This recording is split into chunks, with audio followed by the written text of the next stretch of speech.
Hey everybody, how's it going? Hope you're doing well. So yeah, I think I was wrong about ChatPDF. Well, mainly because I found ChatDOC.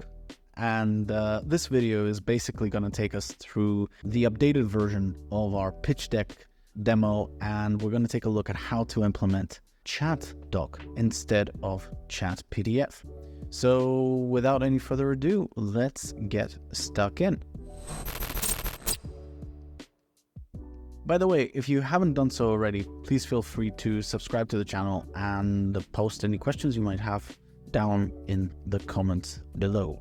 I try to answer absolutely everything that I can. And yeah, let's take a look. All right, so first and foremost, let's take a look at how this whole thing works. Really, just like in the previous video, all you really have to do is just press process PDF, and the system will start running after a few seconds, and we will get answers to all the questions that we want to ask this PDF. And the idea is that you can add as many questions as you want, and the whole thing is like really dynamic basically. So now, as you can see, we get our answers slowly trickling in, which is fantastic. And you can see it's answering questions, which is really nice. I'm just gonna let this process all the answers right now. Yeah, basically, you get the idea. Now, let's take a look at how the database is set up. All right, so in our typical fashion, let's take a look at the database. Essentially, there's not much to discuss here. Ultimately, to set this up, you will need your leftmost field, just like a name for the document. Obviously, your PDF attachment, nothing fancy here. Then your trigger, right, for the automation, which is really important, and a processing field so that whenever there is a change of status, we know about it. An OCR check, basically meaning that we need this to say that we've done OCR on the PDF, because not all PDFs are OCR'd from the get-go. And we're going to take a look at this one specifically, Duola. So this particular pitch deck example is terrible in terms of how the PDF is. It's just raster images. It's not vectorized at all. It's just fancy PNGs turned into a PDF, right? So really hard to actually extrapolate data. The next field that we need is ChatDOC ID, so that we can store the document ID of that document. Then we have a doc record ID, which will need essentially just a formula with a record ID function in there. And of course, link to document facts. Now, document facts basically just stores the answers that we get from model. Again, the setup here is really simple. Just a name, column, concatenate, fact, space dash space, fact title, space dash space, fact, then the link back to the document, a lookup of the doc record ID, then a simple text field with the fact title, and then of course the fact itself that gets processed by ChatPDF, actually using functions. If you haven't seen that video on functions, go ahead and see it. I'll put a link to it up in the corner of the video.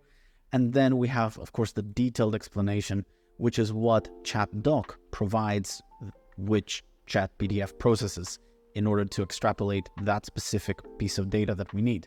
So yeah, the next thing that we'll need is this questions to ask. Kind of crucial that you have this. Again, leftmost field, concatenate left question, like a left on the question, 34 characters, and then just ... So ultimately, it looks like this, basically. And then we have a title, really important for this whole thing. I would make a comment here to say that your title has to be reflective of your question. So for the question of, let's suppose, what is the name of the company? The title will be company_name. For the question, what is the business model of the company? Please be as brief as possible. Business_model. What is the projected revenue? Projected_revenue. Is there a contact email for the founder or the CEO? Contact_email. I think you get the gist. Here, you can add as many questions as you want. You can ignore these two tables. We're not using them. They are from different implementation from, I think, the original version 1 that we did a few weeks ago. You can check that out again if you want. But yeah, let's now get stuck into the automation. This one's going to be a doozy, so strap in.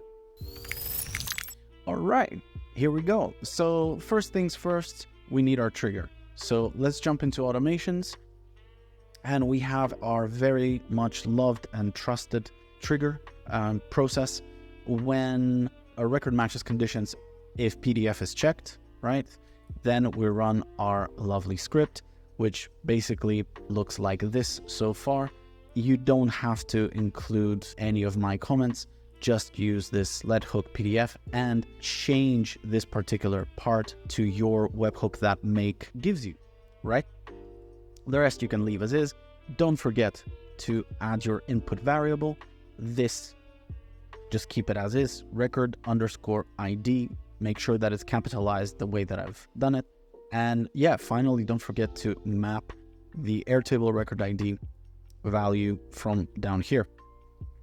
And that's that. Finish editing and get back the data. Now, let's take a look at how make looks. Okay, so this looks scary on first impressions, but bear with me. I think you'll see that it's not very scary at all.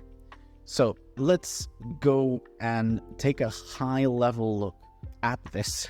Let's dissect this part by part. So from a high level perspective, our process starts from down here, from these two modules, basically our trigger, right? In the case that this document hasn't been processed in the past, the document will start its OCR process, which is taking part in this little segment over here. You're basically taking the attachment, sending it, uploading it to ChatDOC. ChatDOC takes forever, maybe 40 to 50 seconds to upload it. And not only that, it can take even longer to process it, depending on the size of the document, basically.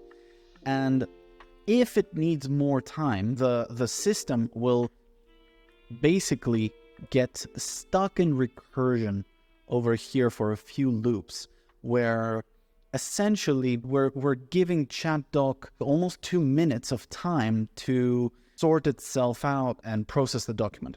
From there, after those 2-3 minutes have gone, by the way, during my testing, I noticed that I didn't need that time.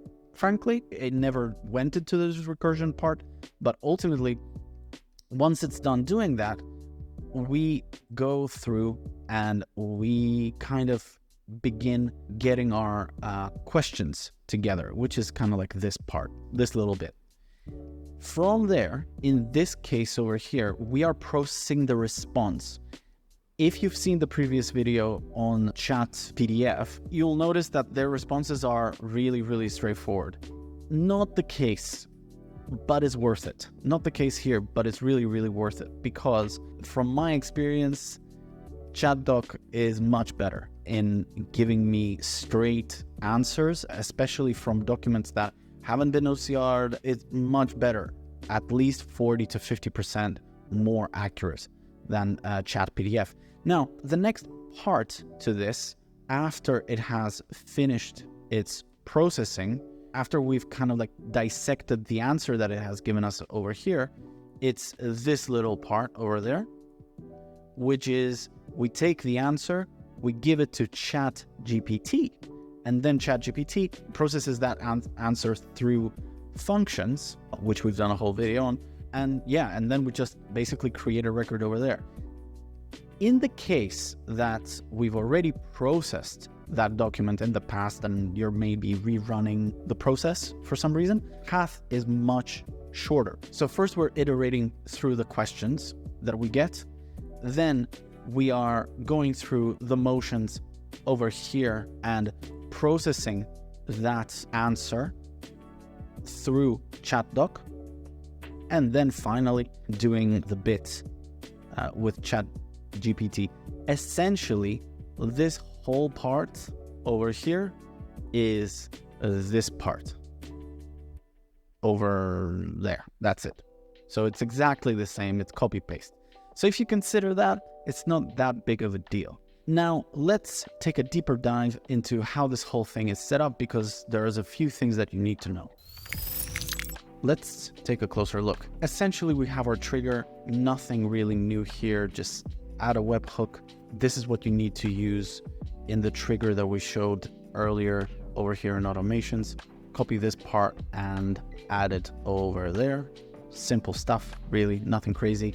Then we need to get a record. We get that pitch deck demo and just map this record ID over there. Now, at this point, we have a router where essentially, if we've never processed the document before, we have our OCR check, which says doesn't exist, or at this point, the OCR check does exist with the ChatDOC ID existing as well. And when the whole process has completed, whichever way it took, it will basically run down here to this particular module where everything finishes. But let's take a look at this first route that happens when you've never processed the document before and you don't have a ChatDOC ID against it. Really easy. Update records module. Just say processing, right? Over here in the processing field, because we want to let the users know that, hey, something's happening, right? We're working on it. The next step is to get a file. So HTTP module, get a file, get a URL, get the URL back from module 98. We get our PDF attachment, basically. Then this is where the interesting bit happens. So we need to make a call to the ChatDOC API.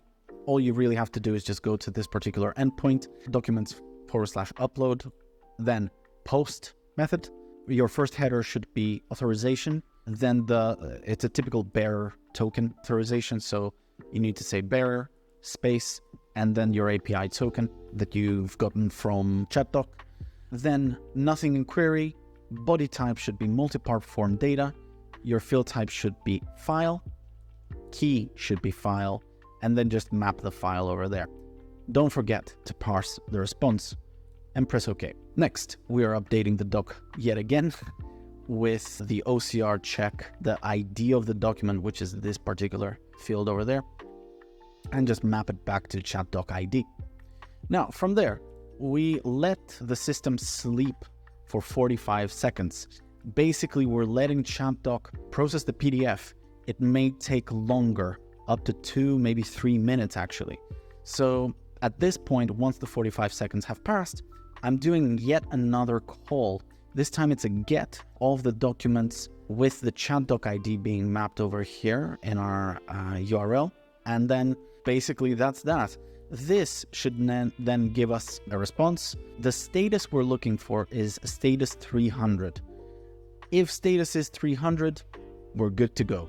If it's not 300, then what happens? We need to create like a sort of like a recursion kind of thing. So over here, we need to update the document again to notify the users that, hey, it's taking a little bit longer than anticipated, right? And then we have a repeater, just 4 repeats. We fetch the document again, just like we did over here, literally copy paste that module over there. Then we have a little filter. If the status is not 300, then sleep for another 25 seconds. And that will repeat 4 times. Of course, it will repeat all 4 times because there's no way to do like a filtered recursion or like to stop the repeater from going forward. Essentially, you're not going to waste any time. If this is going to be 300 at some point, it will just move on to the next leg because this is going to just be filtering out and you won't be spending this sleep. But yeah, in this path now, we're going to take another final get of the document. Again, just to make sure that yet again that the status is 300 because we don't want the system to break at any point. So then we have our update doc, just updating the document yet again and saying answering questions. So right now, when you see answering questions, that's a good sign we also have one update doc over here, which I think I haven't changed. Oh yeah, it's not taking a little bit longer. It's upload failed. Try again. There we go. Cool. That's what happens there. And then again, that is if the status is not 300 after 45 seconds, plus minus after 2 minutes. If it hasn't done its thing, well, you know, it's kind of failed. You need to run it again. But if everything's fine, we then proceed with looking at all the document facts against this particular document. And again, you see how I've done my formula. Doc record ID equals the record ID from module 98, which is this early module over here. And yeah, that basically fetches all the document facts for this particular document that exists, right? And then we have an aggregation that aggregates all the fact titles from this module. Then we perform a search of all the questions to ask. No filtration here, not needed at least in this point. Then I have a quick little filter here that basically says that if, well, what you have to do is just map the array using the fact title field. Essentially, we're creating a simpler array out of this complex array to basically create a much more simplified array out of this array. And then compares it against the title of the one question that you get, because this is generating bundles, so it's kind of like an iterator. It starts iterating. That's why you see we've got like 7 from a previous run that I did, because from here I get 7 questions. In this particular case, this was the first run, so there were no answered questions against this particular pitch deck. So here, custom function, this is going to be used for ChatGPT because we're using custom functions. We need to create that custom function. And yeah, it is literally this array thing. Copy paste it exactly as I've done it here. Don't forget to map the title over here in the properties, and then the description, which is the question that we get from the questions to ask. So this goes in the title, this goes in the question, and just map it exactly like I've done it here. Then the next thing to do is to actually finally ask the question to ChatDOC. Again, this is the endpoint that you need to go. Method is post. Don't forget your authorization. Then we get our little upload ID, which is a query string, and you can map your ChatDOC ID from 154, which is this particular module here, this update doc, because at this point we know what the ChatDOC ID is, and that's that. Next, we post the question. So the question is coming from 286, which is our little iterator that iterates through the questions that exist. And yeah, search entire doc true, detail citation false, and language is English. And don't forget to parse the response. Once that's done, we need to create a little variable. I've called it variable A, and you split the data that you get from here by data : right? Next, we get, that turns this piece of data into an array. We iterate through that array, and then this is the hardest part, I think, of this whole ordeal, where you need to replace a bunch of things and do a few split gets.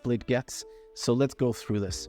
First, you need to create this replace the value, and then map in the value from 291, which is over here. And you need to replace the curly bracket with an empty string, right? So that's your first thing. And then you need to create another replace, and this time replace the right curly bracket and replace that with an empty string. Then you need to split this whole thing by a comma. And then you need to get the first thing out of that split. Then that turns it into a string. Then you need to create a split again. So you split that string by a colon. Then you do another get, and you get the second part of that distilled value. And then we finally do a final replace where we replace any like apostrophe, as you can see here, and we replace it with an empty string. So that's that. Once that's finished, the next thing that we need to do is do a final cleanup of that response.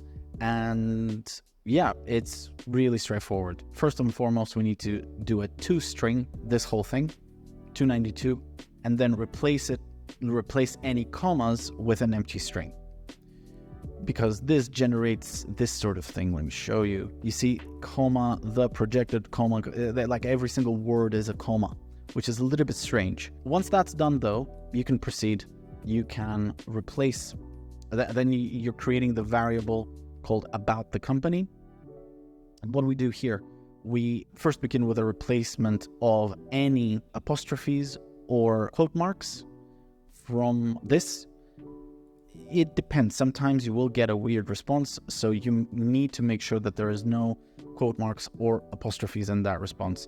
Sometimes there still are, even though we've done so many replaces back here. Once we've done this part, then we can finally create a chat completion, although we are making an API call actually, so it's not your typical chat completion. So URL v1 chat completions, method is post, content type application JSON, and then we have this little JSON body. The one thing that you need to do is just replace the user with the content about the company, which is 295, and then the functions, just map your custom functions from 287, which was somewhere back here. Anyway, it was somewhere back there, so it's 287 that you need to map there, and functions call exactly the name extract company info. Again, this is exactly how we've done it in the previous video about functions. Once that's done, then we're basically replacing the part of the response. As you can see, like in this argument, I need to replace the title with the word value, because you will always have the title as part of your key value pair response that you will get from the function. That's the beauty of functions. But we don't need that title. It makes our life a little bit harder.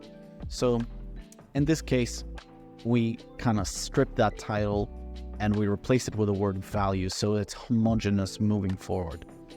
Then we take that particular string as it is. You see it's value, not explicitly mentioned. Value, Evan McCabe. We take the string and then we need to parse this JSON, right? And the way to do it is, like I've shown you, copy this text, copy this, open up, create a JSON parse, add my data structure, whatever, generate, paste this data in, press generate, and then press save. That's all you really have to do. I've already done this, so I'm just going to cancel out of that. And don't forget to map your JSON string, always here, that's that. Then a little filter, this value, so whatever you get from this JSON parser should exist. Sometimes there's just no value, so there's no point in moving forward. So next we search our document facts for that particular record, and if there's no responses from that, we then create a record and we map it just like you would expect. We map the document, we map the fact title from 286, we map the fact itself from 298, so that's the distilled fact from ChatGPT, and we also map the cleanup response, which is this clean response that we get from ChatDOC. And that's that. Rinse and repeat this particular top process exactly as it is down here, and you are basically set. Now, let's take a quick look at how this process works. I'm just gonna run this, and I'm just gonna process the Dwola record. Now, this is interesting because Dwola as a document, you can see how rasterized it is. It's just like really, really, really bad. You can't exactly copy paste out of it. So now ChatDOC is doing its thing. As you can see, oh, that was quick. We're giving it a little bit of breathing space to process this document. Awesome. So now, as you can see, it has gone through. Status is 300 for sure, and it has started answering questions for us. There you go. Now, sometimes it will hallucinate a little bit. So the CEO of Twilio isn't Elon Musk for sure. But the proof of the pudding is that it will continue giving us answers. Let's see how it will do with like the funding members. Oh, actually, it hasn't. Well, it has found Elon Musk, but frankly, it could have done better. But generally speaking, it has performed really, really well when dealing with a document that is completely raster. So that's it, guys. Thank you very much for watching. This was a bit of a long one. Hope you're not completely fried after this. But yeah, let me know down in the comments below how you found ChatDOC versus ChatPDF. I'll probably do like a little comparison video next week so that we can compare them head to head. And yeah, that's basically it. I'll see you in the next one. Cheers.